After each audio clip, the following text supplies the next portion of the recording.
ما صنعت أبوء لك بنعمتك علي وأبوء لك بذنبي فاغفر لي فإنه لا يغفر الذنوب إلا أنت اللهم صل على محمد وعلى آل محمد كما صليت على إبراهيم وعلى آل إبراهيم إنك حميد مجيد اللهم بارك على محمد وعلى آل محمد كما باركت على إبراهيم وعلى آل إبراهيم إنك حميد مجيد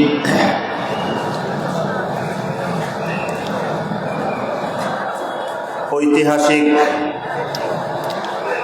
জামিয়া তাওয়াক্কুলিয়া রেঙ্গার বার্ষিক মাহফিলে উপস্থিত সম্মানিত সভাপতি মুআজ্জাজ ও মুকাররম সম্মানিত উলামায়ে কেরাম ও প্রিয় দ্বীনী ভাইয়েরা, আমরা এতক্ষণ কথা শুনছিলাম হযরত শেখুল ইসলাম হুসাইন আহমদ মাদানী রহমতুল্লাহ আলাইহির নাতি বলে তো না, নাতি সিলেটের ভাষায় তো নাতি, তো উর্দুতে কথা হয়েছে, অনেকেই তো বুঝেছেন, কিছু হয়তো আছে যারা পুরা বুঝেন নাই, আংশিক বুঝেছেন। আমি আজকে এখানে এক ভাইকে জিজ্ঞেস করলাম, আজকের এই মাহফিল এত কষ্টের আয়োজন, কত কষ্ট মাদ্রাসা কর্তৃপক্ষ করেন, এলাকাবাসী করেন, এলাকাবাসী সহযোগিতা করেন, তো মাদ্রাসায় মাহফিলে যারা আসেন তাদেরকে আপ্যায়নও করে থাকেন, করেন না? সিন্নি বলে। আমি জিজ্ঞেস করলাম কত প্যাকেট সিন্নি তৈরি হইতেছে, তো এক ভাই বললেন 20,000 প্যাকেট। বলেন সুবহানাল্লাহ। কত প্যাকেট? 20,000। 20,000 মানুষ, 20,000 পরিবারের সদস্য। কত পরিবার? একটু কম বেশি হবে, হয়তো এক পরিবারের 2-3 জন হবে, কিন্তু 20,000 মানুষের সাথে কত অন্তত 20,000 কি আছে বলেন? পরিবার আছে না? পরিবার থাকলে স্ত্রী থাকে, সন্তান থাকে, আত্মীয় স্বজন থাকে। রাসূলুল্লাহ সাল্লাল্লাহু আলাইহি ওয়াসাল্লামের বিখ্যাত হাদিস আপনারা শুনে থাকবেন, নবী করিম সাল্লাল্লাহু আলাইহি ওয়াসাল্লাম বলেছেন, কুল্লুকুম রাইন ওয়া কুল্লুকুম মাসউলুন আন রাইয়াতিহি। আমরা এটা অবহেলা করি, আসলে আমরা যে সকল পুরুষরা দ্বীনী মাহফিলে আসি, সাধারণত নানা কারণে, দুর্বলতা, অভাবের কারণে, সংকটের কারণে মেয়েদের এই ধরনের মাহফিলে আলাদা ব্যবস্থা করাটা সহজ হয় না, একটু কঠিন হয়। এই জন্য আমি আজকে আপনাদেরকে একটু স্মরণ করাই দিতে চাই, আমরা যে পরিবার থেকে এসেছি প্রতিনিধি, প্রত্যেকের কিন্তু দায়িত্ব আছে ঘরের মহিলাদেরকে এই ওয়াজগুলো পৌঁছায় দেওয়া। কথা বুঝতে পারছেন? এটা আমরা অনেকে খেয়াল করি না, খবর করি না। তাহলে বলবে যে মেয়েদের জন্য কোনো ব্যবস্থা নাই। আসলে মেয়েদের জন্য বড় ব্যবস্থা হলো ঘরের পুরুষেরা মেয়েদের কাছে এই দ্বীনী জরুরি কথাগুলো পৌঁছায় দেবে। আমরা যারা এখানে অবহেলা করি, এটা আমাদের দায়িত্বের অবহেলা এবং এটা আমরা দোষী। নবী করিম সাল্লাল্লাহু আলাইহি ওয়াসাল্লামের যে হাদিসের অংশ শোনালাম আমি, এখানে রাসূলুল্লাহ সাল্লাল্লাহু আলাইহি ওয়াসাল্লাম এই কথাই বলেছেন, তোমরা প্রত্যেকেই রক্ষক, তোমার অধীনস্থ যারা আছে তাদের দায়িত্ব তোমার উপরে। তারা যদি তোমার কারণে শিখতে না পারে, তোমার কারণে জানতে না পারে, তুমি যা করার, যে দায়িত্ব আদায় করার না করো, তাহলে কিয়ামতের দিন বিচারে তারা না, তুমি সহ ধরা খাইবা। তো যাই হোক, আমি যেটা বলতে চেয়েছিলাম, 20,000 পরিবারের সদস্য। হযরতের কথার একটা খোলাসা, যেহেতু তরজমা হয়নি আমার মাথায় আসলো, একটা কথা বলি। শেষে যে কথাটা বলেছেন এটা আমাদের সবার মনের কথা, কিন্তু সূরা বাকারায় আল্লাহ তাআলা সূরা বাকারা 185 নম্বর আয়াত, 185 185, ভুল বলছি, সূরা আলে ইমরানের 185 নম্বর আয়াত, সূরা ফাতিহা, এরপরে সূরা বাকারা, এরপরে কি সূরা 185। আল্লাহ বলেন, কুল্লু নাফসিন যায়িকাতুল মাউত ফামান যুহজিহা আনিন নার ওয়া উদখিলাল জান্নাতা ফাকাদ ফাজ। সব মানুষ তো মারা যাবে, যাবে না? কেউ থাকবে নাকি?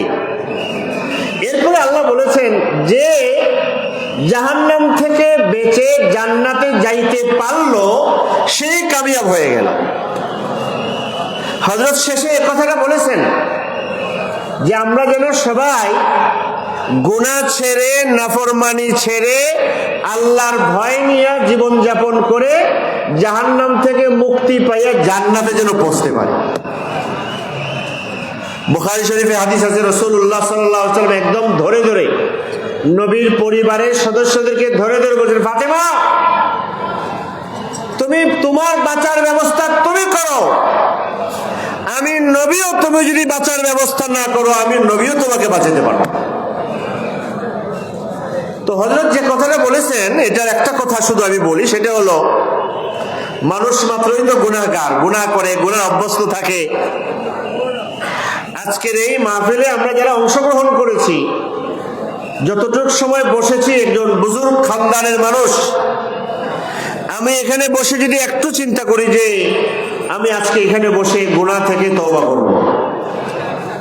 করবো কিনা, ইনশাআল্লাহ একটা দুইটা করে গুনাহ এবং অপরাধ যদি আমরা ছাড়ি, এটা কম না। 20,000 মানুষ মানে 20,000 পরিবার। একটা মাহফিল থেকে যদি 20,000 পরিবার কিছু অপরাধ ছেড়ে দেওয়ার নিয়তে বের হয়, তাইলে এই সমাজ সংশোধন হইতে সময় লাগে, বেশি সময় লাগে না। কিন্তু এখন আমাদের জামানার উলামায়ে কেরাম বলেন কি বলেন, এখন আমাদের সমস্যা হলো যে আমরা যখনই কোনো জায়গায় মানুষ একসাথে হয়, দেখবেন সমস্যার কথা সবাই আলোচনা করি। কবে দেশটা চলে গেছে, বিশ্বস্ত মানুষ নাই, খালি ধোঁকাবাজ, ভালো মানুষ নাই, কারোর সাথে চলে ভালো পাওয়া যায় না, এই অভিযোগ শুধু সবাই করে। এবং এখন তো আরো বের হয়েছে নেটে, ফেসবুকে, কেউ যদি এই ধরনের অপরাধ ধরে তুলে দেখাই দিতে পারে, এটা খুব ছড়ায়, সবাই দেখে। কিন্তু এটার সমাধান কিভাবে হবে, কবে থেকে শুরু হবে সংশোধনটা কোন জায়গা থেকে শুরু হবে, এটার চিন্তা কেউ করে না। কারণ আল্লাহ পাক রব্বুল আলামিন এই সংশোধনের পদ্ধতিটা আল্লাহ আগে শিখাইছেন, তুমি তোমার নিজের থেকে শুরু করো। আমি একটা গল্প বলি, ঘটনা শোনাই, একদিনের ঘটনা, অনেক দিনের ঘটনা। আপনারা দেখবেন রাস্তায় যখন জ্যাম লাগে, আছে না জ্যাম লাগলে একদিকে লাইন ধরে গাড়ি দাঁড়ায়, দাঁড়ানোর পর এক পাশের গাড়ি যখন লাইন পিছন থাকে, পিছন থেকে গাড়ি আইসা ডান পাশটাও কি করে ফেলে, ভরে ফেলে না, সোজা দাঁড়াইছে, আবার পিছন থেকে আইসা দুই দিক পুরা রাস্তা বন্ধ, ওই দিক দিয়ে দুই দিক বন্ধ, ওই দিক দিয়েও বন্ধ। কয়দিন আগে আমি এক গাড়িতে বসা, তো অনেক বড় জ্যাম হয়েছে, তো ড্রাইভার কইতেছে, সবাই ওইদিকে চলে যাচ্ছে, রাস্তা বন্ধ করে দিতেছে। বলতে বলতে সে নিজেও ওইদিকে চলে যাচ্ছে। তা আমি বললাম, সবাই যাই বন্ধ করতেছে, আপনিও যাই বন্ধ করতেছেন। আমার সাথে আমার এক উস্তাদও ছিল, উনিও বলতেছেন, সব বুঝে হুজুর কি করবো, সবাই যেতেছে তো না গিয়ে করবো কি, কথা বলেন নাই। দুই দিক দিয়ে যখন বন্ধ হয়ে যায়, তখন উভয় জায়গায় সব মানুষ আটকায় পড়ে থাকে। হাদিস শরীফে আছে, নবী করিম সাল্লাল্লাহু আলাইহি ওয়াসাল্লাম বলেছেন, ঈমানের 70-এরও বেশি শাখা আছে। কত বলেন, কয়টা? 70-এর, যদি সহজের জন্য বলে 77টা শাখা আছে। বিদউ ওয়া সাবউন। এর মধ্যে আল্লাহর নবী এক হাদিসে তিনটার কথা বলেছেন। এক নম্বরে তো কালিমার কথা বলে শেষে বলেছেন ওয়া ইমাতাতুল আযা আনিত তরিক, রাস্তায় যদি মানুষের কষ্ট হয়, কষ্ট দেয় এমন কোন জিনিস দেখো তাইলে সরাইয়া দিবা, এটা ঈমানের কাজ। রাস্তায় কষ্ট দেয় কিছু থাকলে সরাইয়া দেওয়া কি ঈমানের কাজ। তাহলে রাস্তায় যদি জ্যাম লাগে তাহলে জ্যাম সরাইয়া দেওয়া কি, আর জ্যাম লাগানো কি সওয়াবের কাজ না ঈমান বিরোধী কাজ? আমরা ঈমান বিরোধী কাজকে বলি বেঈমানির কাজ। তো এটা বেঈমানির কাজ হলো না, ছোট্ট কাজ, বোঝাও যায় না, আমরা কল্পনাও করি না। এমনি চিন্তা করে রাস্তায় কাঁটাদার কিছু পাইলে সরাই দিবা, খালি কাটা না, কলার বাকল যদি একজন রাস্তায় একটা ফালায় আর একজন যদি কলার বাকলে পিছলা খাইয়া পড়ে তো সওয়াব হইব না গুনাহ হবে? এটাই তো নবী করিম সাল্লাল্লাহু আলাইহি ওয়াসাল্লাম বলেছেন। এখন উল্টা গিয়ে যে আমরা জাম লাগাইতে থাকি তখন কয় সব যখন যায় আমিও গেছি। এই সারা দেশ এভাবে চলে, সারা দুনিয়া এইভাবে চলে। এখানে বহু মানুষ আছেন ব্যবসায়ী, এমনি আল্লাহ তাআলা সব ব্যবসায়ীদের ছোট হোক বড় হোক ব্যবসায় বরকত দান করেন। একটু হাত তোলায় দেখি তো, তুলে দেখাই তো কে কে ব্যবসার সাথে জড়িত আছি, ছোট হোক বড় হোক, মাশাআল্লাহ অনেক। হাদিস শরীফে আছে, হুজুর আছেন বসা, বুখারী শরীফে আছে, আল্লাহর নবী বড় জীবন্ত কথা বলেছেন। আল্লাহর নবী বলেছেন তুমি ব্যবসার মধ্যে জিনিস বেচার জন্য বিক্রি করার সময় মিথ্যা বললা, ধোঁকা দিলা, কসম খাইলা, একটা লাভ হবে জিনিসটা তুমি বিক্রি করে দিতে পারবা, এটা ঠিক। মানফাকাতুন লিসসিলাতি মুনাফিকাতুন লিসসিলাতি, বেচা কেনা বেশি হবে কিন্তু বরকতটা নষ্ট হয়ে যাবে। দোকান বিক্রি করে খালি করে ফেলাইছো, টাকায় ক্যাশ ভরে গেছে কিন্তু বরকতটা নষ্ট হয়ে যাবে। আরেক হাদিসে আছে ওয়া ইন সাদাকা ওয়া বায়্যানা বুরিকা লাহু ফি বাইইহিমা, যদি সে মিথ্যা গোপন দুষ্গোপন না করে সত্য করে বলে দেয় আমার এটা নেবেন, হুজুর একটু ছিঁড়া আছে এটা নিয়ে যান, না বিক্রি হইলেও আল্লাহর নবী বলেছেন তার ব্যবসায় বরকত হবে। এখন আমরা তো ক্যাশ দেখি, যে বলে দিয়েছে সত্য কথা বলে দিল, ধোকা দিল না, ক্যাশ দেখে তো তার বিক্রি হয়েছে কম। আর যে মিথ্যা বললো, ধোকা দিল, সে ক্যাশ দেখে দেখে যে টাকা বেশি হয়েছে, ঘর বেড়ে গেছে, দোকান একটা থেকে এখন 5টা হয়েছে, 5টা থেকে 10টা হয়েছে, এখন এটা অনেক বেড়েছে, এটা আমি এমনি বলি নাই। এই অনলাইনে সারা দিন অ্যাডভার্টাইজ করতে থাকে না, বিজ্ঞাপনগুলোর মধ্যে সব সত্য কথা বলে না, জিনিস আনলে পরে দেখা যায় কি নাই, সত্যের কোনো কি নাই, সম্পর্ক নাই। মিথ্যা বিজ্ঞাপন যতদিন চলতে থাকে, মিথ্যা চলতে থাকে, জিনিস বিক্রি হয়ে যায়, টাকা ভরে যায়, ক্যাশ ভরে যায়, কিন্তু আল্লাহর নবী সাল্লাল্লাহু আলাইহি ওয়াসাল্লাম বলেছেন বরকত পাইবা না, বরকত। আর সত্য বললে বিক্রি না হলেও তুমি বরকত পাইবা। এখন এই কথা সব বলে, ব্যবসায়ীরা বলে, কাস্টমারেও বলে। এক দোকান থেকে জিনিস কেনার সময়, নিজে মাছ কেনার সময় কয় মাছওয়ালা ভালো মাছ দেয় না, ওষুধ মিশিয়ে দেয়। আবার উনি যদি ফল বিক্রি করে তখন আবার উনি কি করে, সব একই রকম। এই জন্য আমাদের মুরব্বী ওলামায়ে কেরামগণ এই কথাটা বলেন বারবার, দেখো এই যে কথাগুলো আমরা বলতেই থাকি, খালি অসুবিধা, সমস্যা, সংকট, সমাধান কোথায়? সমাধান আল্লাহ পাক রব্বুল আলামিন মানুষকে শিখাইছেন, সমাধান আল্লাহ তাআলা বলেছেন তুমি তোমার থেকে করো। আলাইকুম আনফুসাকুম ইয়া আইয়ুহাল্লাযীনা আমানু আলাইকুম আনফুসাকুম লা ইয়াদুররুকুম মান দাল্লা ইযা ইহতাদাইতুম। তুমি যদি সত্য বলা তুমি শুরু করো, হয়তো ফলাফল পাইতে একটু দেরি হবে, কিন্তু আল্লাহর নবীর জলজ্যান্ত জীবন্ত কথাটা ফল তুমি অবশ্যই পাইবা, অবশ্যই পাইবা। কথাটা একটু লম্বা হয়ে গেছে। আমি যেটা বলতে চেয়েছিলাম সেটা হলো, আমরা এখানে, আমি নিজেও হযরতের এই কথা থেকে এটা নিয়েছি যে আজকে এখান থেকে যাওয়ার আগে অন্তত এই চিন্তাটা নিয়ে যাব, আমার কাজের, কর্মের, আমলের মধ্যে গুনাহ, দোষ, নাফরমানি, ক্ষতি, এরকম কিছু একটা হলেও কমাবো ইনশাআল্লাহ। কে কে রাজি আছেন হাত তুলে দেখান। মাশাআল্লাহ, আল্লাহুম্মা শাদ।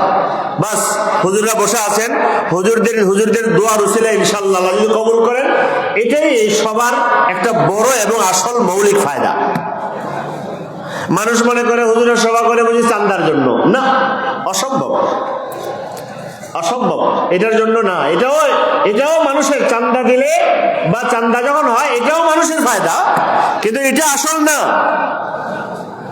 আসল তো এটা না, আসল তো হলো এই মাদ্রাসার দায়িত্ব আদায়। এটা এই দিনই মাহফিল যদি এক এক দিনের মাহফিলে যদি একটা করে মানুষ যদি ভালো হইতে থাকে, একটা করে মানুষ যদি অপরাধ ছাড়তে থাকে, গুনাহ ছাড়তে থাকে, আর ছাড়েও আলহামদুলিল্লাহ, নাইলে তো মানুষের সমাজে মানুষ বসবাস করতে পারত না। তো আল্লাহ পাক রব্বুল আলামিন হযরতের এই কথার মধ্যে বরকত দেন, আমাদেরকে এখান থেকে এই প্রতিশ্রুতি নিয়ে, ওয়াদা নিয়ে, একটা গুনাহ, দুইটা গুনাহ, পাঁচটা গুনাহ, যেটা সহজ হয়, যেটা শুরু দিয়া একটাতে হলে শুরু করা, ছেড়ে দেওয়ার আল্লাহ তাআলা তৌফিক দান করেন। লা ইলাহা ইল্লাল্লাহ। আমি কোরআনে কারীমের সূরাতুল ফুরকানের 30 নম্বর একটি আয়াত তেলাওয়াত করেছি। একটা কথা আমার জেহেনে আছে, ওই কথাটা আমি আসলে বলবো, এবং এই কথার প্রসঙ্গটা এই আয়াতের সাথে আছে, এই জন্যই আয়াতটা তেলাওয়াত করেছি। কথা হলো, আমাদের এই দুনিয়াতে, পৃথিবীতে মুসলমানদের জয় পরাজয় আমরা দেখি না? ফিলিস্তিনে, গাজায় মুসলমানদের কষ্ট দেখে আমাদের মধ্যে কষ্ট লাগে না? পেরেশানি লাগে না? নিকট অতীতে কয়েকশো বছরের মধ্যে বা আরেকটু আগে গেলে, একদম ইউরোপে একটা দেশের নাম আছে স্পেন। নাম শুনছেন আপনারা? কি নাম? স্পেন। এই স্পেনের ইসলামী নাম ছিল আন্দালুস। মুসলমানরা স্পেনে 700 বছর পর্যন্ত ইনসাফের রাজত্ব করে গেছেন। কত বছর? আপনারা কুরতুবী শরীফের নাম শুনছেন না? তাফসীরে কুরতুবী শরীফ যিনি লিখেছেন, ওনার বাড়ি ছিল স্পেনের কর্ডোবায়। কর্ডোবাকে আরবিতে প্রাচীন নাম ছিল কুর্তুবা। ওই কুর্তুবায় বাড়ি, এই জন্য তারে বলে কুরতুবী। তার কিতাব হলো কুরতুবী। কিতাবকে সহজে বোঝার জন্য, এমনি তো আহকাল জামিল আহকামিল কোরআন, সহজে বোঝার জন্য আমরা বলি কুরতুবী শরীফ। হাদিস, কোরআন, ফিকহ, ইসলামের জ্ঞান ও বিজ্ঞানের অসংখ্য শাখায় অসংখ্য কিতাব লেখা হয়েছে এই স্পেনে, আন্দালুসে বসে। এক সময় মুসলমানদের ভুলের কারণে, অনেক ভুল, এটা নিয়ে আলোচনা করার সুযোগ নাই এখন, মুসলমানরা তাদের এই আন্দালুস, এটাকে ফেরদাউস বলা হতো, এই অঞ্চলের খাস খাস, সুবহানাল্লাহ, এই মুসলমানদের এই স্বপ্নের দেশ খ্রিস্টানরা দখল করে নিছে। আফসোসের কথা, এটা একটা ঐতিহাসিক মুসলমানদের দুঃখের দগদগা ঘা। কেন, কি কারণে মুসলমানরা হারালো? কেন পরাজয় হইল? এরপরে আরো 700 বছর চলে গেছে, 600 বছর পার হয়ে গেছে, কেন মুসলমানরা এটাকে আর ফিরে আনতে তো পারেই নাই? ওখানে দ্বীনের কোনো চিহ্ন এখনো পর্যন্ত ভালোভাবে প্রতিষ্ঠা করতে পারে না। এটা একটা ভিন্ন আলোচনার বিষয়, আমি এটা আলোচনা করবো না, আমি একটা কথা বললাম। 2 নম্বর, ইমাম বুখারী রহমতুল্লাহ আলাইহি, ইমাম তিরমিজি রহমতুল্লাহ আলাইহি, ইমাম দারিমি রহমতুল্লাহ আলাইহি, ইমাম বুখারীর অসংখ্য উস্তাদ, ইমাম মুহাম্মদ রহমতের অসংখ্য ছাত্র, এবং আমাদের আমরা মাদ্রাসা ছাত্র পড়ে, শরীফে পড়ে, হেদায়া পড়ে, এই সমস্ত আলেমদের বাড়ি ছিল যে অঞ্চলে, যেটাকে মাওয়ারাউন নাহার বলে। এখন ওখানে উজবেকিস্তান, তাজিকিস্তান, কাজাকিস্তান নামে কিছু দেশ আছে। প্রায় 100 বছর আগে সোভিয়েত ইউনিয়ন, রাশিয়ার সমাজতান্ত্রিক বাহিনীর কাছে ওখানে মুসলমানরা ব্যাপকভাবে পরাজিত হয়েছে। মুসলমানদের চিহ্ন সব মিটিয়ে দিয়েছিল। হাজার হাজার মাদ্রাসা, ইমাম বুখারী, ইমাম দারিমি, ইমাম মাতুরিদি রহমতুল্লাহ আলাইহি তাদের কবরকে মদের আড্ডাখানা বানাইছিল। মদের কবরে সরাইয়া ওখানে কি পানশালা বানায়, আমি নিজে দেখে আসছি। সমরকান্দ একটা জায়গার নাম, ওখানে একটা কবরস্থান ছিল। কবরস্থানের নাম হলো, ওই সময় ছিল এটার নাম চৌকার দিজা, জায়গাটার নাম। কবরস্থানের নাম ছিল বলতো মাকবারাতুল মুহাম্মাদিয়িন। সমরকান্দে এত বড় বড় এত আলেম ছিলেন যে ওখানে একটা কবরস্থান ছিল। এই কবরে দাফন করার জন্য 1 নম্বর শর্ত হলো যারে দাফন করবা সে বড় আলেম হওয়া লাগবে। 2 নম্বর বড় লেখক হওয়া লাগবে, ওই যুগে লেখক। 3 নম্বর তার নামও মুহাম্মদ হওয়া লাগবে, বাবার নামও মুহাম্মদ হওয়া লাগবে। নিজের নামও মুহাম্মদ, বাবার নামও কি মুহাম্মদ। এই রকমের এই নামের বড় বড় আলেমদের জন্য একটা কবরস্থান ছিল। বুঝেন ওই এলাকায় আলেম কি পরিমাণ ছিল। এই কবরস্থানের নাম ছিল মাকবারাতুল মুহাম্মাদিয়িন। এখানে ইমাম মাতুরিদির কবর, ওনার নামও মুহাম্মদ ছিল। এবং এর পাশে ইমাম হেদায়ের মুসান্নিফকে ওখানে দাফন করানো, এর পাশে দাফন করা হয়েছিল। ওই কবরস্থানকে এরা পানশালা বানাই দিয়েছিল, মদের আড্ডাখানা, আরো অনেক কিছু। এটা ইসলামের ইতিহাসে মুসলমানদের বুকের মধ্যে একটা দগদগে ঘা। কেন? ইমাম বুখারীর দেশে, ইমাম তিরমিজির দেশে, হেদায়ার মুসান্নিফের দেশে, লাখো বিশ্ব সেরা মনীষী উলামায়ে কেরামের দেশে, বাদায়ে সনায়ের মুসান্নিফের দেশে, এত বড় আলেম উলামা দিনদারদের দেশে মুসলমানদের এত বড় পরাজয় হয় যে মুসলমানদের চিহ্ন, ইসলামের চিহ্ন রাখে নাই। 70 বছর না 100 বছর হয়ে যাচ্ছে, এখনো ওখানে পর্যন্ত মুসলমানদের চিহ্ন ভালো করে জাগে নাই। এখনো একটা ভালো মাদ্রাসা নাই, এখনো ওপেন মক্তব নাই এখনো। এর কারণ কি, কেন হয় না, এটা পরের কথা। আমি শুধু বলতেছি এটা দগদগে ঘা। ঠিক কাছাকাছি সময় তুরস্কে যেটাকে ওরা বলে অটোমান সাম্রাজ্য, উসমানী খেলাফত, যেখানে প্রায় 500 বছরের বেশি সময় মুসলমানরা ওখানে থেকে এত বিশাল এলাকারে শাসন করছে, যা পরে 49টা দেশে ভাগ হয়েছে। অর্থাৎ 49টা দেশ কি ছিল? এক দেশ ছিল। বুঝে আসছে কয়টা? ইউরোপে, এশিয়া, রাশিয়া মিলে 49টা দেশকে শাসন করেছে তুরস্কের ইস্তাম্বুল, যেটা এখন ইস্তাম্বুল, এই এলাকা থেকে শাসন করা হয়েছে। এটাও 100 বছর পার হয়েছে মাত্র।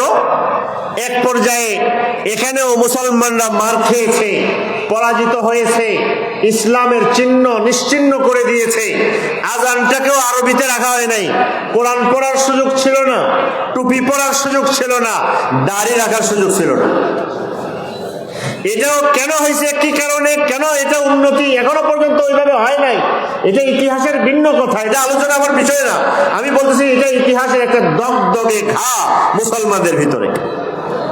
কয়টা কথা বললাম?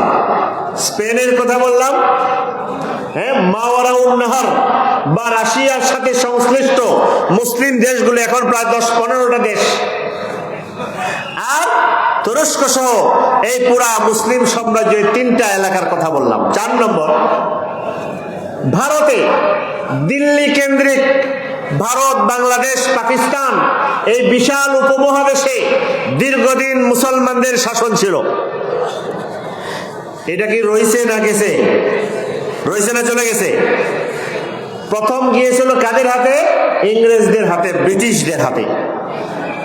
ব্রিটিশরা মুসলমানদের ভারতের এই শাসন কেড়ে নিয়েছে এবং এর ঐতিহাসিক সূচনা হয়েছিল পলাশির প্রান্তরে 1857 সালে, 1757 সালে, 1757।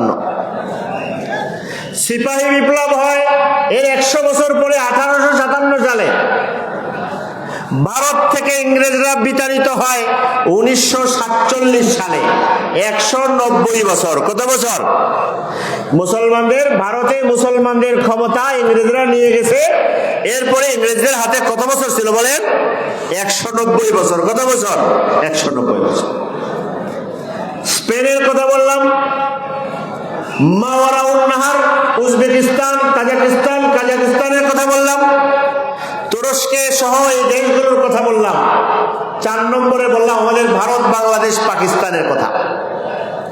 এই 4টা বড় বড় ইতিহাস, এগুলো পড়া, জানা, উপলব্ধি করা, চিন্তা করা দরকার। কিছুদিন আগে আমি ইস্তাম্বুলে গিয়েছিলাম, তুরস্কের ইস্তাম্বুলে। ওখানে একজন শিক্ষা মন্ত্রণালয়ের উপদেষ্টা, উনি আমাকে কথা ছলে বললেন, আমাদের যে পরিস্থিতি হয়েছে, আমার তো আশঙ্কা হয় তোমাদের কিনা সেই সময় আসতেছে কিনা সামনে। বলেন না হুজুর। উনি ভালো লেখাপড়া জানেন, পাকিস্তানেও পড়াশোনা করেছেন, ভারত উপমহাদেশ সম্পর্কে ভালো জানেন, ভালো আরবি জানেন। তো উনি বললেন, তোমরা সতর্ক হও, তোমাদের এই ধরনের ভবিষ্যৎ অপেক্ষা করছে মনে হচ্ছে। আবার বলেন না হুজুরিল্লাহ। আমি তখন তারে একটা কথা বলেছি, এটা আপনাদেরকেও বলতে চাই। সেটা হলো, স্পেনে 700 বছরের মুসলমান ইনসাফের রাজত্ব কায়েম করার পর যখন খ্রিস্টানরা দখল করে নিয়েছে, তখন স্পেনকে ইসলাম থেকে শূন্য করে দিয়েছে, জিরো। এর 600 বছর পরে কবি ইকবাল গিয়েছেন স্পেনে, কর্ডোবার জামে মসজিদে গিয়ে কেঁদেছেন, কবিতা লিখেছেন, ইতিহাস লিখেছেন। রক্তে লেখা কবিতা এখনো আছে তা। এর আরো পরে 1950-56 সালে সম্ভবত, যতটুকু আমার মনে আছে, সৈয়দ আবুল হাসান আলী নদভী রহমতুল্লাহ আলাইহি গিয়েছেন স্পেনে। উনি দীর্ঘদিন ছিলেন। ওই সময়টার মধ্যে উনি ওখানে কিছু আরব ছেলেরা পড়াশোনা করে, তাদের নিয়ে একটা রুমের মধ্যে, কামরার মধ্যে জুমার নামাজ আদায় করেছেন। উনি লিখেছেন, আমি তার লেখা পড়েছি, উনি লিখেছেন, আমার মনে হয় যতটুকু শুনেছি জেনেছি, স্পেনে ইসলামের সূর্য অস্তমিত হওয়ার পরে এই প্রথম স্পেনে জুমার নামাজ আদায় হল, প্রায় 600 বছর পরে। কত? প্রায় 600 বছর পরে। এর উপরে মাওলানা তাকি উসমানী সাহেব গিয়েছেন, ওখানে নামাজ পড়েছেন একাকি, তারা কয়েকজনে। উনি আফসোস করে লিখেছেন, আমরা যখন নামাজ পড়েছি মানুষেরা অবাক তাকায় রয়েছে, এটা কি জিনিস, এটা কি জিনিস। যে দেশের 700 বছর মুসলমানরা কি করেছে, রাজত্ব করেছে ইনসাফে, যে দেশে ইমাম ইবনু আব্দুল বারের জন্ম হয়েছে, যে দেশে শত শত খণ্ডের কিতাব হাদিসে ব্যাখ্যা গ্রন্থ লিখেছেন, হাজার হাজার খণ্ড তাফসীর, ফিকহের, হাদিসের কিতাব লেখা হয়েছে, যে দেশের মসজিদের পিলারে পিলারে ইলমের চর্চা ছিল, ওই দেশ যখন মুসলমানরা পরাজয় হয়েছে, 700 বছর পার হয়ে গেছে, এখনো পর্যন্ত ওখানে ইসলামের আলো জ্বলতে পারে নাই। এটা সুখের কথা না দুঃখের কথা? দুঃখের কথা।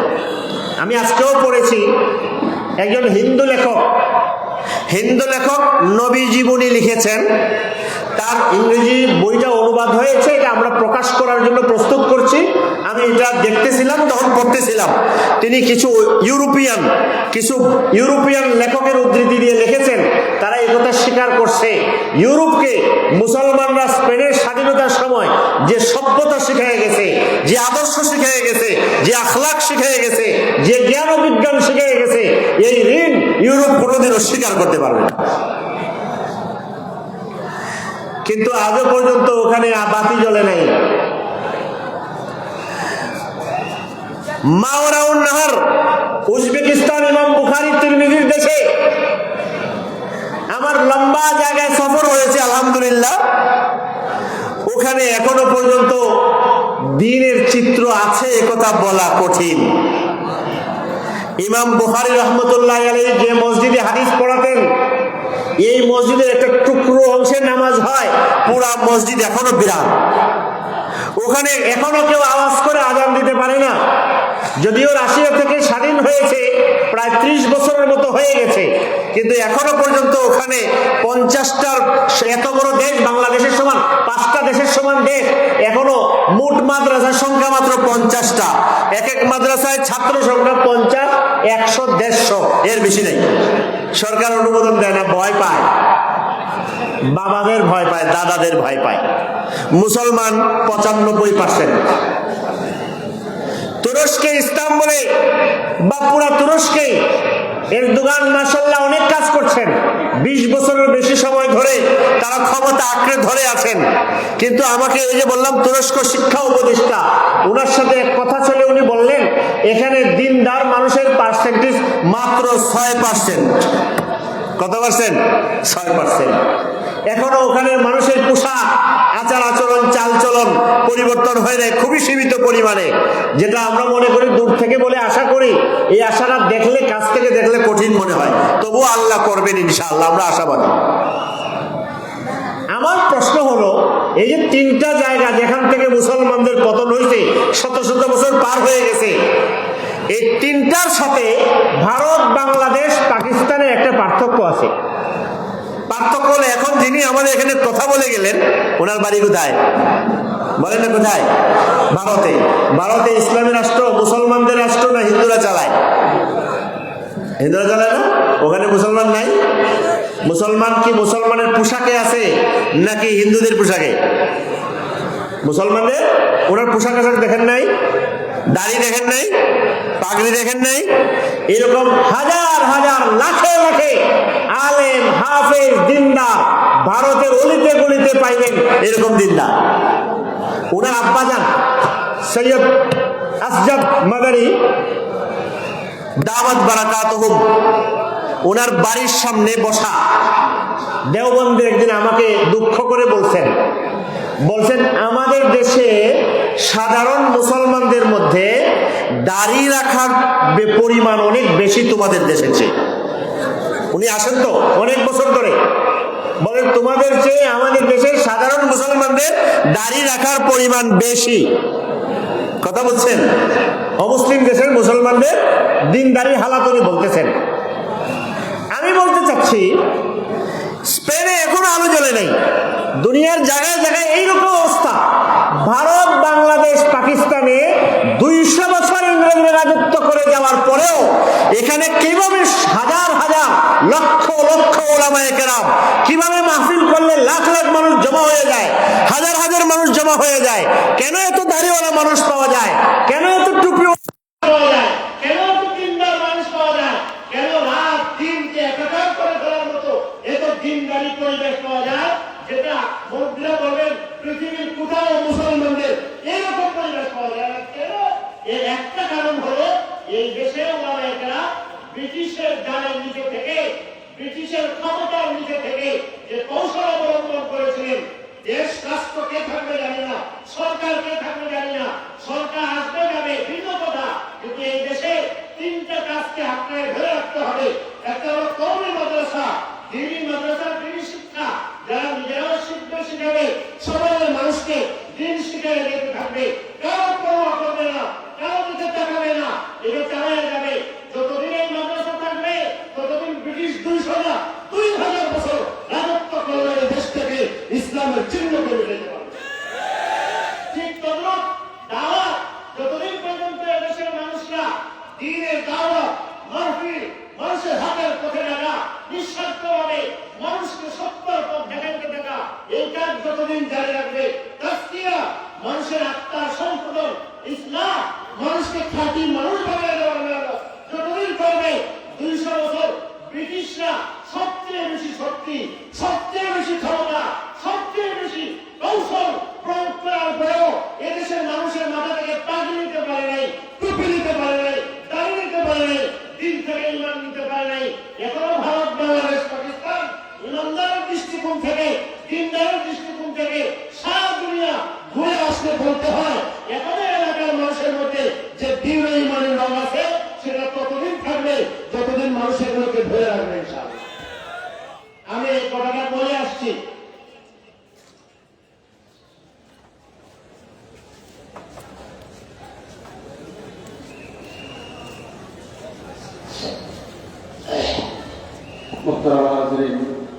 আমাদের জামিয়া চকপুরের এলাকার সম্মানিত ফুজালায়ে কেরাম, যারা ইতিপূর্বে জামিয়া পড়াশোনা শেষ করে দাওরা হাদিস শেষ করেছেন, আলহামদুলিল্লাহ আপনারা অনেকে এসেছেন।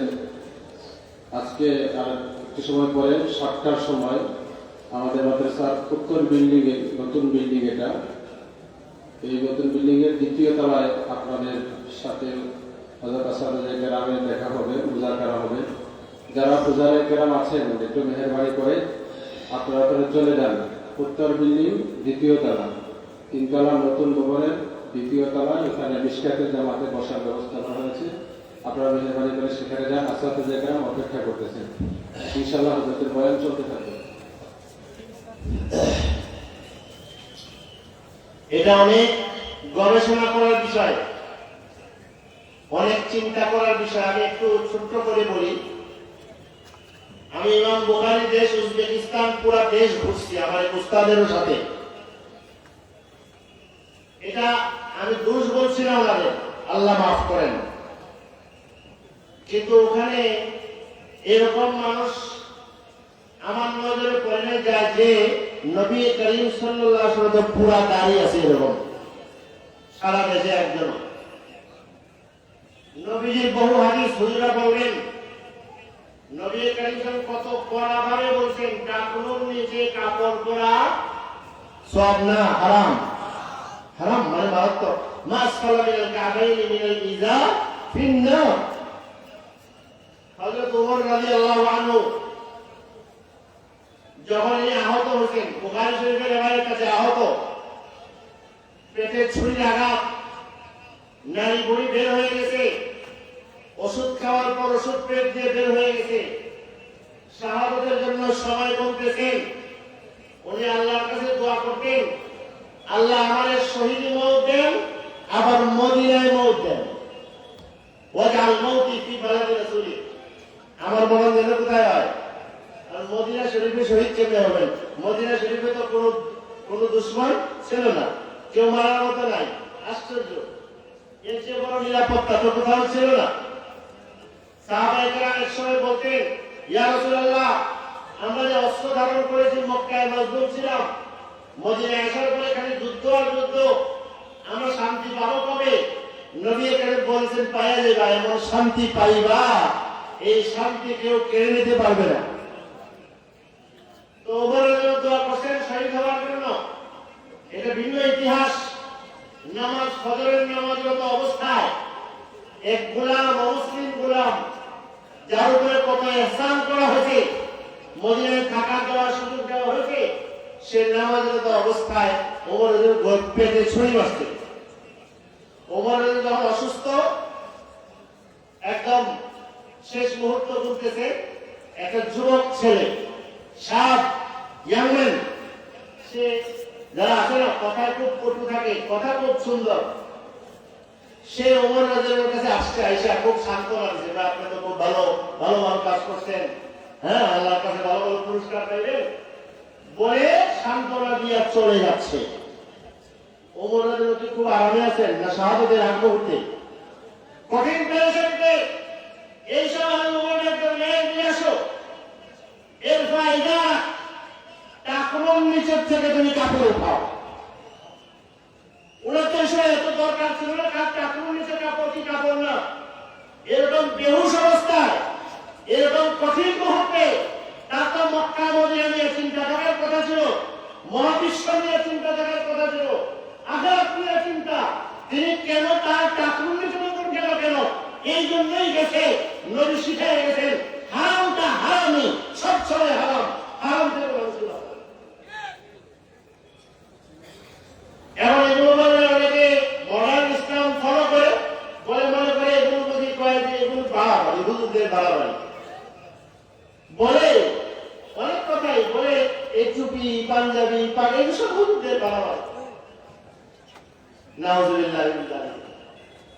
তো যাই হোক, আমি যেটা বলতেছিলাম, টাকলোর উপরে কাপড় পরছে একজন পেলাম না। কথা বুঝতে পারছেন? কোথায়? উজবেকিস্তানের কথা বললাম। আস্তাগফিরুল্লাহ, আল্লাহ মাফ করেন। তারা তাদের এই বৈরী পরিস্থিতিতে যতটুকু দিন ও ঈমান ধরে রাখছেন, হ্যাঁ, এদের এটা তো এদেরকে শুকরিয়া জানানো দরকার। এরা মেহনত করছে, আলহামদুলিল্লাহ।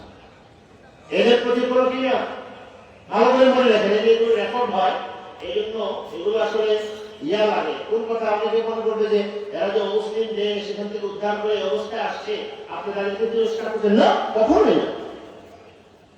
তাদেরটা ভিন্ন। কিন্তু আমি বলতে চাচ্ছি ওখানে ওই পরিবেশ এখনো আসে নাই।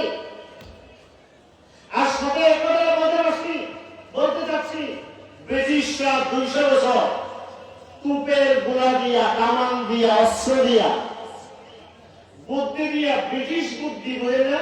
মানুষ বেশি চালাকি করলে কি হয় আমাদের দেশে, আস্তে একটা ব্রিটিশ মানে এর বুদ্ধি, ব্রিটিশ বুদ্ধি দিয়া খ্রিস্টান মিশনারিদেরকে ন্যায় দিয়া কাদিয়ানির মতো নবুয়তের দুশ্মনদের পয়দা করে, আরো এরকম কোরআন সুন্নাহ দ্বীনের দুশ্মন পয়দা করে 200 বছর চেষ্টা করেও ভারত থেকে মানুষ এবং আলেমদের দিনদারদের মুখ থেকে দাড়ি নামাইতে, বলেন নামাইতে, টুপি মাথা থেকে নামাইতে, পাগড়ি নামাইতে, তাহাজ্জুদ গুজার মানুষকে তাহাজ্জুদ থেকে বিরত রাখতে পারে না। এটা নিয়ে আমি অনেক চিন্তা করেছি এবং অনেকের সাথে আলোচনা করেছি।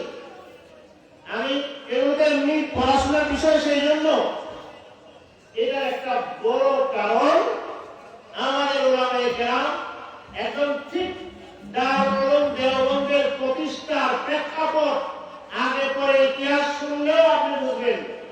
1857 ইংরেজ বিরোধী দেশব্যাপী বিদ্রোহ এবং যুদ্ধে যারা আসামি ছিলেন, মানে যারা আসলে ওই সময়ের খাঁটি মুক্তিযোদ্ধা ছিলেন, হযরত কাসেম নানতরি রহমতুল্লাহ আলাইহি, হযরত রশিদ আহমদ গঙ্গুহি রহমতুল্লাহ আলাইহি, ওনারাই চেহারাটা পাল্টাইয়া, পোশাকটা পাল্টাইয়া, সব ভুলে গিয়ে, নীরব হয়ে গিয়ে, কোরআন ও সুন্নাহ নিয়ে ইলমের এই নববী ধারাকে ওখান থেকে শুরু করে দিয়েছে।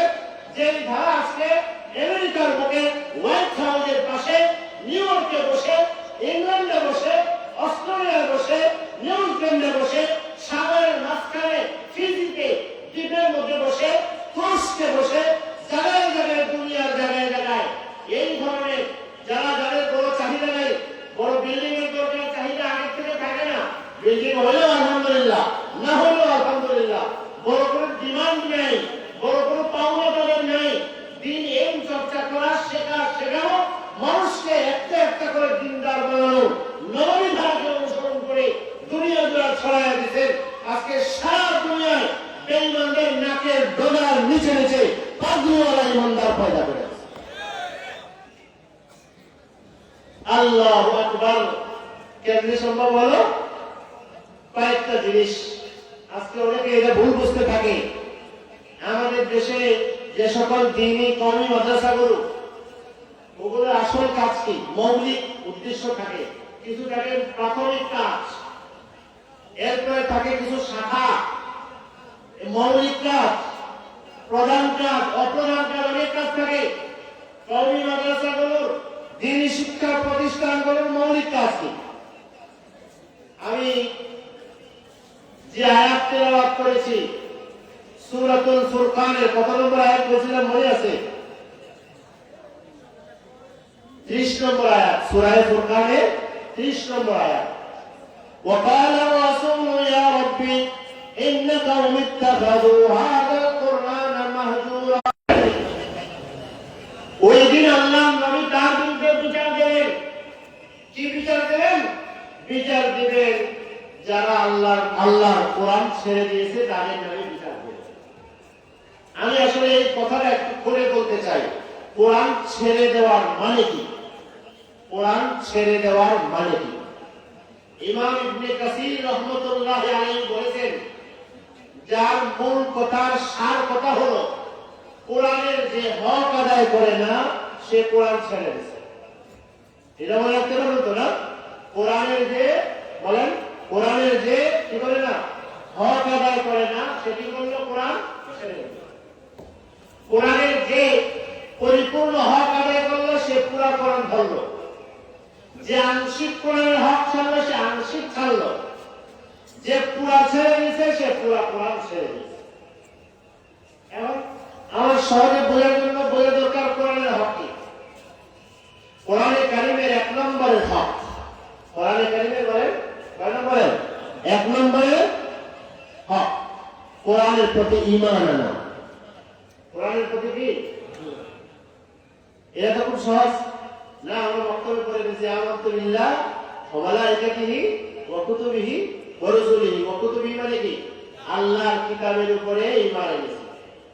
সায়েন্স পড়তেছেন, সায়েন্সের কত শাখা পড়তেছেন, মেডিকেল পড়তেছেন, ইঞ্জিনিয়ারিং কলেজে পড়তেছেন, পৃথিবীর বিভিন্ন ভাষা শিখতেছেন, দেশ থেকে দেশান্তরে ঘুরে বেড়াচ্ছেন, মাটি থেকে নিয়ে আকাশ পর্যন্ত দ্রব্যগুলো পদার্থগুলো একটা একটা খুঁজে খুঁজে শিখতেছেন, তখন আপনি বলবেন আমি মক্তবে যে ইমান শিখছি এটা নিয়ে বসে রয়েছি। এই শিকার আপুল ফেরত বলা যাবে না। এই জন্য যখন মানুষ বড় হয় তখন তার শিক্ষার পরিধি বাড়তে থাকে। যখন ছোট থাকে তখন মানুষ আসমান জিজ্ঞেস করে, আসমান কি? বলে ওই যে নীল দেখা যায়, এটার নাম আসমান। যখন বড় হয় বিমান দিয়ে ওঠে তখন দেখে যে যতই উপরে যায় এটা আরো কি যায়। যখন বিজ্ঞানের বই পড়ে তখন পড়ে দেখে নীল যে দেখা যায় এটা আমাদের দৃষ্টি সীমা, এটার নাম কোনো আকাশ না, আকাশ তো সে কোথায় এটা আল্লাহ জানে। কথা বুঝতে পারছেন? সব তুমি জানতে পারো কিন্তু তোমার ইমানটা এখনো শিখতে পারো নাই। কেন পারো নাই? তুমি যা বুঝো নাই, তুমি এটাকে মূল্যায়ন করো নাই। দুনিয়ার সবকিছু শিখার গুরুত্ব আছে, এটা ধরতে নাই। এই জন্য আমাদের এটা কওমি মাদ্রাসার কাজের সাথে এটা যুক্ত। মাদ্রাসায় যারা ভর্তি হয়ে দ্বীন এলেম ঈমান শিখে, এটা একটা কাজ। যারা ভর্তি হয় নাই, মাঠে হাল চাষ করে, দোকানদারি করে, ব্যবসা করে, চাকরি করে, এদের কাছে কথা পৌঁছায় দেওয়া, দ্বীনের ফরজ এলেমগুলো তোমার শেখা লাগবে, না শিখলে তুমি বাঁচতে পারো না। তো কোরআনে 1 নম্বর হক কি বলেছি? বলেন কোরআনের প্রতি ঈমান। কোরআনের প্রতি ঈমান কি? আমি সহজ ভাষায় বলি, আয় আল্লাহ, আমি আপনার নাযিল করা এই কিতাব বিসমিল্লাহ থেকে সূরা নাস পর্যন্ত, এই কিতাবে আপনি যা যা বলেছেন, আমি বুঝি আর না বুঝি, যুক্তিতে ধরে আর না ধরে, আমি জানি আর না জানি, আমি চোখ বন্ধ করে বিশ্বাস করলাম এখানে যা কিছু আছে সব আপনি পাঠাইছেন, নাযিল করছেন, আর নবীর কাছ থেকে আমাদের কাছে এটা পৌঁছেছে, সব সত্য। এর মধ্যে কোনো একটা অক্ষরের উপরও আমার বিন্দু মাত্র কোনো সন্দেহ না। এটার নাম কি? কোরআনের প্রতি। কোরআনের 6,000 কোরআনে কারিমে 6,236টা আয়াত আছে। কত বলেন? কোরআনে কারিমে 6,236টা আয়াত যখন থেকে আল্লাহ নাযিল করেছেন, যেভাবে নাযিল করেছেন এইভাবে আমরা পাইছি, এভাবে কিয়ামত পর্যন্ত থাকবে। এই সব কয়টা আয়াতে শব্দ সহ, উচ্চারণ ভঙ্গি সহ, এর মধ্যে আল্লাহ যা যা আপনি বলেছেন, আমার যদি তার আমি 1000 বছর বয়স পেলে সব হয়তো শিখতে পারবো না, জানতে পারবো না, জানতে পারলাম কি পারলাম না, আমি অগ্রিম সই করে দিলাম এখানে যা আছে সব আমি সত্য হিসেবে বিশ্বাস করে। বাংলাদেশের নাগরিক হওয়ার জন্য বাংলাদেশের সাধারণ আইন হিসেবে বলি, সংবিধান মানা লাগে না? তো বাংলাদেশ সংবিধান না মানলে নাগরিক মানবে আপনাকে? তো সংবিধান, বাংলাদেশের সংবিধান কে কে পড়ছে? একটু হাত তোলেন তো দেখি, কেউ পড়ছে নাকি? খুব কম, কেউ কেউ হয়তো পড়েছে, আমিও পড়েছি আংশিক, আছে আমার কাছে মাঝে মাঝে দেখি, কিন্তু পুরো পড়া হয়নি। কিন্তু চোখ বন্ধ করে কথা বলতে হয় যে সংবিধানের বিরোধী কোনো কথা যেন না হয়, কইলে বিপদ আছে, কইলে কি আছে। কিন্তু কোরআন শব্দ নিয়ে কথা বলে না। আমি ছোটবেলা থেকে আনন্দকাল থেকে কোরআনের প্রতি ঈমান এনেছি। আমি বান্দা, সাবধান থাকতে হবে। সংবিধানের বিরুদ্ধে কিছু বলবে, আদালতে মামলা হবে, মামলা হলে ভুল স্বীকার করে হয়তো পিঠে দেবো, টাকা দিয়ে বেঁচে দেবে। অনেকে সরকারের ক্ষমতা দিয়ে আদালত থেকে বাঁচতে পারে না, বেঁচে যায়। কতবার বাঁচার ব্যবস্থা আছে, না বাঁচলেও জেলে যাবে, কয়দিন থাকবে। কিন্তু আল্লাহর কালামের উপরে ঈমান আনার পরে আমি আল্লাহর কালামের উপরে এতটুকু সতর্ক থাকা যায় না যে কোন কথা জানি কোরআনের বিরুদ্ধে হয়ে যায়। আমি যদি বিরুদ্ধে হই তাহলে আছে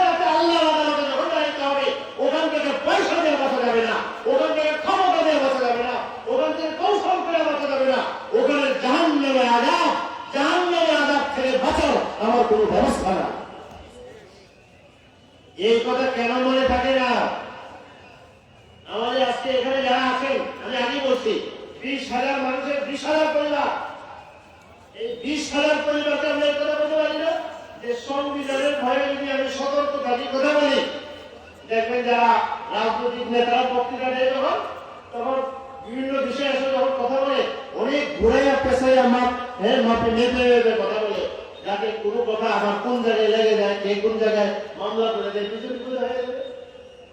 এটা খুব সতর্ক থাকে। কিন্তু দলের তুচ্ছ স্বার্থের জন্য, তুচ্ছ ক্ষমতার জন্য, হীন 2 দিনের ক্ষমতার জন্য যখন কোরআনের বিরুদ্ধে, আইনের বিরুদ্ধে, দিনের বিরুদ্ধে বলা লাগে, তখন তাদের মনে থাকে না যে আল্লাহর আদালত আছে, ওখানে দাঁড়াইতে হবে। বলেন না হুজুর, এটা তারা না খালি আমরাও মনে রাখি না। মাঠে ঘাটে ঝগড়া লাগে যখন